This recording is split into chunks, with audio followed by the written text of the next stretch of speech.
Danger zone, यानी हम इन शेयरों के बारे में बताते हैं आपको जिन पर कमजोर नतीजों का असर दिख सकता है। मेरे सहयोगी साक्षी मौजूद है यहाँ पर। साक्षी, बताइए आज कौन सी कंपनीज लेकर आई हैं आप? शुक्रिया पल्लवी। आज जो हम कंपनी चुनकर लाए हैं वो कम्युनिकेशन स्पेस है। टाटा कम्युनिकेशंस की हम बात कर रहे हैं। फाइनेंशियल्स अगर आप कंपनी के देखेंगे तो काफ़ी वीक रहे हैं। एक एक करके शुरू करते हैं। बीते 2 सालों से अगर आप देखेंगे तो कंपनी लगातार घाटा पोस्ट कर रही है। पिछली तिमाही यानी कि Q4 की अगर हम बात करें तो सीक्वेंशियल आधार पर मुनाफे से घाटे में आई थी कंपनी, और पिछले 5 तिमाहियों में अगर बात करें तो 5 में से 3 तिमाहियों में कंपनी ने घाटा पोस्ट किया है। तो लगातार लॉसेस एक सबसे बड़ा नेगेटिव ट्रिगर है टाटा कम्युनिकेशंस के लिए। दूसरी ओर अगर हम कंपनी की डेट के बारे में बात करते हैं तो ह्यूज डेट है कंपनी की बुक्स पर। FY16 के अंत तक की अगर बात करें तो कंपनी की बुक्स पर जो कुल डेट है वो 12,324 करोड़ तक का कर्ज है। बीते 1 साल की ही अगर आप बात करें पल्लवी तो कुल कर्ज में करीब 32% तक का इजाफा हुआ है। लगातार लॉसेस और ह्यूज डेट, साथ ही प्लेजिंग की जो कंसर्न्स हैं उसकी वजह से यहाँ पर कहीं ना कहीं नेगेटिव रिटर्न भी देखने को मिला है। बीते 1 साल में अगर आप टाटा कम्युनिकेशंस के रिटर्न्स को देखेंगे, आज भी इनफैक्ट अगर देखें आप तो कहीं ना कहीं 2.5% तक की कमजोरी शेयर पर देखने को मिल रही है।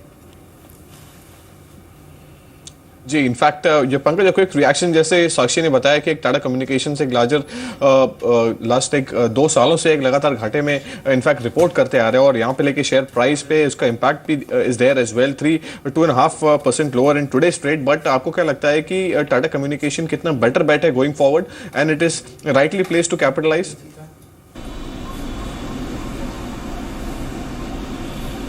देखो मनोज, एक स्लो एंड स्टडी बेट है in spite of all the negatives या smallish negative. Stock has done pretty okay. करीब 101 रुपये की वृद्धि स्टॉक ने दिखाई है पिछले 3-4 महीने में, and it has been rising steadily. उसके अलावा apart from results which have not been all that exciting for last few quarters, इसके अंदर 1-2 ट्रिगर और है। जो इसकी एक हाइविंग ऑफ है रियल एस्टेट को लेके। I think this are triggers which at some point of time have to materialise.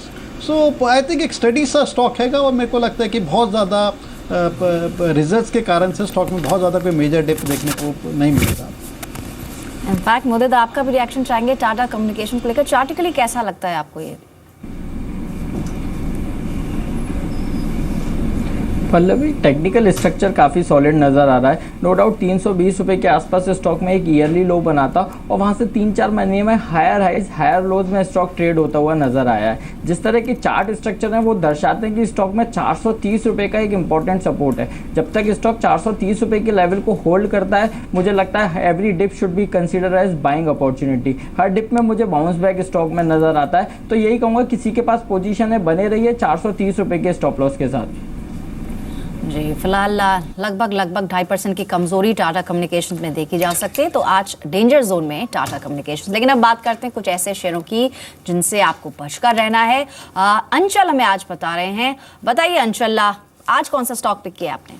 शुक्रिया पल्लवी। देखिए, रोज ब रोज हम एक ऐसा शेयर लेकर आते हैं जिसने चाल आपको ऐसी दी होगी 1 साल में कि कोई भी निवेशक सोचेगा अभी और तेजी है और पैसा बन सकता है। आज का शेयर पद्मनाभ इंडस्ट्री है, लेकिन अगर आप इस शेयर के फंडामेंटल्स देखिए, ये प्योर पेनी शेयर है ना। शेयर की वॉल्यूम जो तेजी आई है उसको सपोर्ट करने के लिए फंडामेंटल्स बिल्कुल भी नहीं है।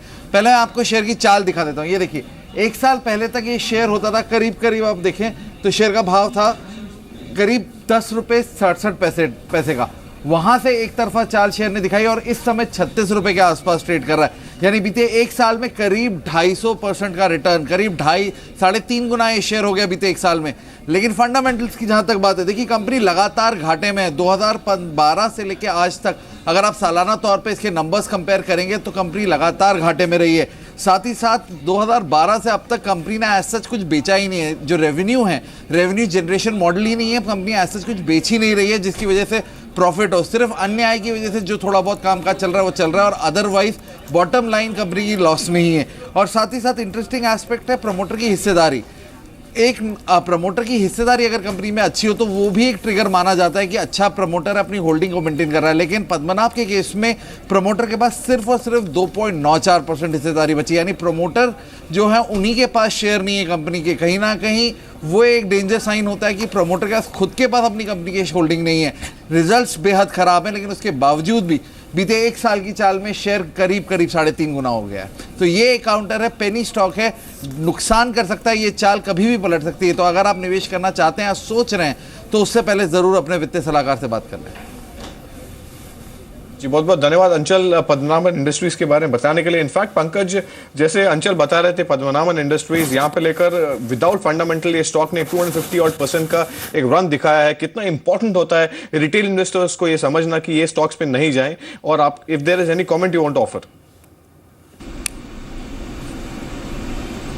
देखो मनोज, इन ऐसे स्टॉक्स के बारे में हम काफ़ी और स्टॉक्स के बारे में बात कर चुके हैं। आप हर रोज़ ऐसा स्टॉक बताते हैं, तो one has to be really cautious. और एक फीलिंग होती है getting sucked into this kind of stock कि इतना चला है तो आगे भी चलेगा विदाउट एनी फंडामेंटल, जैसे कि अभी आंचल बता रहे थे कि कोई ऐसी रेवेन्यू ग्रोथ नहीं है, जस्ट दैट जो अदर आय है उसकी वजह से थोड़ी बहुत बैलेंस शीट में प्रॉफिट दिखाते हैं। 17-18 रुपये से स्टॉक करंट लेवल्स पे हो गया है। And these kind of stocks when they tend to fall from any kind of levels, regularly हमने देखा है कि एक सेलिंग सर्किट पे जाते हैं। वॉल्यूम्स कोई खास होते नहीं, 1000-2000 शेयर्स के वॉल्यूम्स होते हैं।